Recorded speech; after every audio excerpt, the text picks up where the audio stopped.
이 대기업을 중심으로 별도 사무직 노조 설립이 잇따르고 있습니다. 생산직이 득세했던 노조에 사무직들이 가세하는 형국인데요. 이런 흐름은 LG전자에 이어 현대차와 금호타이어 등 재계 전반으로 확산되고 있습니다. 그 배경이 무엇인지 주재용 기자가 취재했습니다. 최근 대기업을 중심으로 사무직 노조 설립 움직임이 본격화되고 있습니다. 이들은 왜 별도의 노조를 만들려고 하는 걸까요?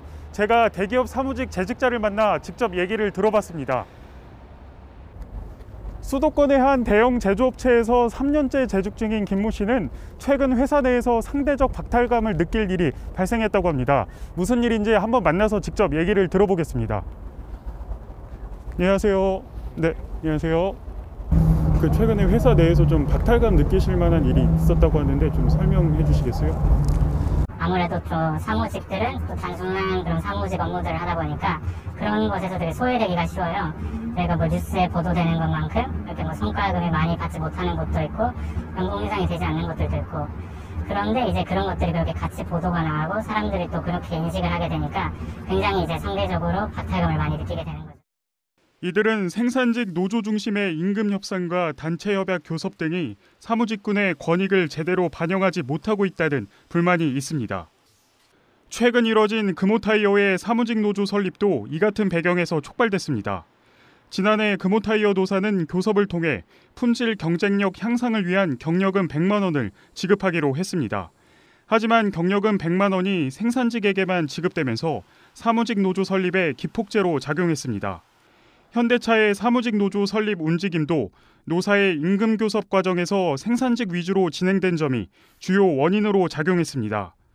사무직 노조 결성을 위해 개설된 SNS 그룹방에는 현대 모비스 등 계열사 직원들을 포함해 약 4천여 명이 모인 것으로 알려졌습니다.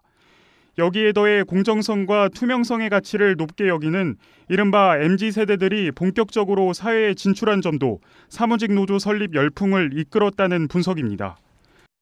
MZ세대들은 어떤 자신들의 의견과 어떤 생각을 반드시 어떤 반영되도록 좀 노력하는 그런 모습들을 많이 보이거든요. 그런 의미에서 사무직 노조의 이런 설립과 이런 것들은 또 MZ세대의 어떤 특성과 좀 맞물려 있다고. 전문가들은 이번 사무직 노조 설립으로 회사 내에서 갖는 사무직의 입지가 과거보다 훨씬 더 커질 것으로 전망하고 있습니다. 생산직을 위주로 지급되어 왔던 부분들이 사무직에게도 지급이 될 걸로 기대가 됩니다.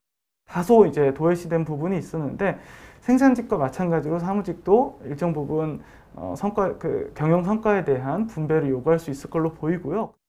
사무직 노조 설립 열풍을 계기로 대기업의 노사 관계와 문화의 대전환도 예상됩니다. 머니투데이 방송 주재용입니다.